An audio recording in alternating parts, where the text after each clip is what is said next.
তুই কোন দল? নেইমার। এটা হচ্ছে নেইমার। তোমার নাম কি? আবির। তুমি কি? আব্দুল্লাহ।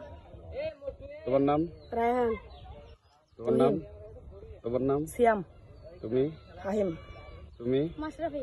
তুমি? রিয়াদুল। দর্শক, এরাই হচ্ছে ভবিষ্যৎ। বিলচাপড়ি আদর্শ গ্রামের এরাই হচ্ছে ভবিষ্যৎ। আমরা একসময় ছিলাম, আমাদের জীবনটা এইখানেই কাটছে, এইখানে অনেক খেলাধুলা করছি। আজকে আমাদের বড় ভাইদের উদ্যোগেরা খেলতেছিল এইখানে, তো বাসার ভাইয়ের সে এসে তাদের সহযোগিতায় সেও খেলছে, ঘামায় ফেলছে পুরো। তুমি আগের মতো এখানে দাঁড়াও। হ্যাঁ এখানে ব্যাস চলে আসো। হ্যাঁ, ঘুরে সবার সাথে হ্যান্ডসাপ করো। গুড। এই যে খেলে না এইভাবেই তো করে, ওখানে দাঁড়াও, ওখানে দাঁড়াও। হ্যাঁ ব্যাস, ওর পেছনে পেছনে সিরিয়াল দিয়ে দাঁড়াও। সিরিয়াল করে, ঠিক আছে? তাহলে জয়ী দলের ক্যাপ্টেন আসো। তাহলে এই যে জয়ী দলের জন্য 1000 টাকা হাতে তালি দাও সবাই। না ঠিক আছে, হ্যান্ডশেক করলে না, হ্যান্ডশেক করতে হয়। এই ছবি তোলো। এই দাঁড়া দাঁড়া হয় না এখানে, আপনি হ্যান্ডসাপ ধরা অবস্থায় দাঁড়া থাকবে। এই সুশীল একটু, হ্যাঁ এই তোলো, এবার তোলো। ওকে যাও, এবার আসো। সারা দল আসো, একজন ক্যাপ্টেন আসো।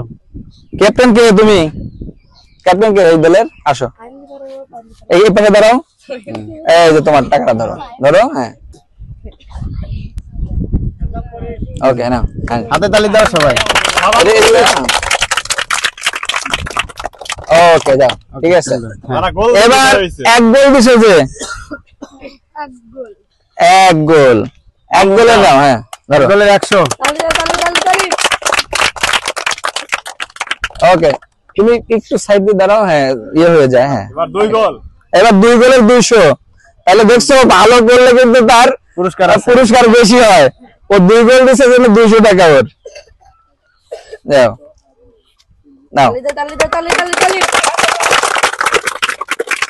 ঠিক আছে দাঁড়াও। এবার দাঁড়া, আমরা একটু কথা বলি। হ্যাঁ একটু কাটিয়ে দাও, আবার নতুন করে চালু করো। তাহলে তুমি কথা বলো, তুমি এক মিনিট বলো।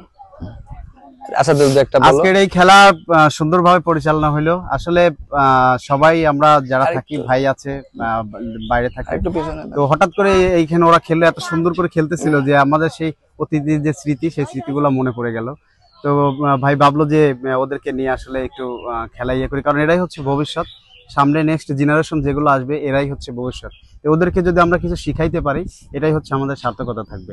তো ভাইয়ের সাথে কথা বলবো যে আসলে এই ভালো একটা মন না হইলে আসলে কিন্তু এই ছোট্ট ছোট্ট মানুষদেরকে নিয়ে ভালো কিছু একটু চিন্তা ভাবনা করা সম্ভব না। তো ভাই কোন জায়গা থেকে আপনি? আসলে আজকে সকালবেলা আমার ছেলেকে নিয়ে একটু বের হয়েছিলাম এই নদীর ধারেই। তো পরে ওরা ফুটবল নিয়ে কয়েকজন এখানে দাঁড়িয়েছিল। তো পরে আমি ডাক দিয়ে জিজ্ঞেস করলাম যে কার বাড়ি কোথায়, কোন পাড়ায়, বাবাকে। তো আসলে ওদের ফুটবল দেখে, ওদের ফুটবল খেলা দেখে কিউরিওসিটি, সেই কিউরিওসিটি থেকেই ছোটবেলার আসলে স্মৃতি, যে আমরাও খেলেছি, মাঠে ভিজেছি, অর্থাৎ শৈশবের যে দুরন্তপনার দিনগুলো মনে পড়ে গেল, যার জন্যই মনে হলো যে ওদের সাথে একটু মজা করা যাক। তো মজার ছলেই ওদেরকে বললাম যে তাহলে তোমাদের কার কি অবস্থা। তো বলে আমরা দুইটা টিম খেলি প্রায়। তো বললাম ঠিক আছে, তাহলে আজকে ডাক দাও, আজকে ইনস্ট্যান্ট তোমাদের একটা টুর্নামেন্ট হবে, জয়ী দলকে আমরা পুরস্কৃত করব। তো আসলে আমাদের কাছে জয়ী চেয়ে বড় কথা হচ্ছে যে ভালো মানসিকতা, এক মানে ভ্রাতৃত্ববোধ, মিলেমিশে থাকার যে ব্যাপার স্যাপার, সেগুলোকে প্রমোট করা। তার জন্য আসলে জয়ী দলকে আমরা তাৎক্ষণিকভাবে, যেহেতু কোনো প্রস্তুতি ছিল না, আমরা তাৎক্ষণিকভাবে ওদেরকে 1000 টাকা পুরস্কার দিয়েছি। কিন্তু সেই সাথে পরাজিত দলকেও দিয়েছি 1000 টাকা। কারণ হলো এখানে আমাদের জয় পরাজয়ের চেয়ে মুখ্য বিষয় হচ্ছে যে সম্প্রীতি, মিলেজিলে থাকা, একসাথে থাকা, একযোগে কাজ করা, সেটাকে প্রমোট করার জন্য 2 দলকে আমরা 1000 করে পুরস্কার দিয়েছি। এবং যারা ভালো খেলেছে তাদেরকে পুরস্কৃত করেছে। আসলে এই জন্য দিয়েছে যে ভালো কিছু করলে সে শুধু খেলাধুলা না, পড়ালেখা করুক বা সমাজে অন্য ভালো কাজ করুক, যেই করুক, ভালো কাজের পুরস্কার আছে, সেটাই আসলে ওদের বোঝাতে চেয়েছি। তবে ওদেরকে আরো যেটা বললাম সেটা হচ্ছে যে দিন শেষে ভালো মানুষ হতে হবে। যে যেখানেই কাজ করুক, ওরা ভালো আগামীর ভালো মানুষ হবে। কারণ আমরা সবাই জানি আমাদের গ্রামের নাম হচ্ছে বিলচাপড়ি আদর্শ গ্রাম।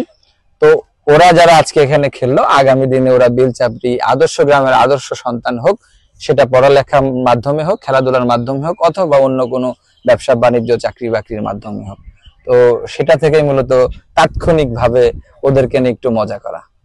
তো তোমরা যারা আছো তোমাদেরকে মানে খুবই ধন্যবাদ, তোমরা আনন্দ দিলে, আমাদের বিনোদন দিলে। আগামী দিনগুলোতে পড়ালেখার মাধ্যমে বা অন্যান্য যে কাজগুলো আছে তোমাদের, সেগুলোর মাধ্যমে তোমরা সেটা করবে। আর দিন শেষে একটা কথা বলেছি যে ভালো মানুষ হওয়ার বিকল্প নাই, ঠিক আছে? তোমরা ভালো মানুষ হবে সেই প্রত্যাশা থাকলো। আর আগামী ঈদে আমাকে তোমরা একটু আগেই মনে করাই দিবা, আমি না শুধু, সেখানে আমাদের আরো যারা আছে, আমাদের রুহুল আছে, আমাদের আসাদুল আছে, আরো অনেকেই আছে, বড় যারা আছে, সিনিয়র যারা আছে, তাদেরকে নিয়ে আমরা সুন্দরভাবে এই বাচ্চাদের একটা ফুটবল টুর্নামেন্ট হবে এবং ওদেরকে আমরা সুন্দর পুরস্কারের ব্যবস্থা রাখবো ইনশাল্লাহ। তো তোমরা এখন থেকে সেই প্রস্তুতি নাও, সেখানে তোমাদের সবার জার্সি থাকবে ইনশাল্লাহ এবং ভালো ভালো পুরস্কারের ব্যবস্থা থাকবে, ঠিক আছে? তো সবাইকে ধন্যবাদ, দেখা হবে আবার, ঠিক আছে।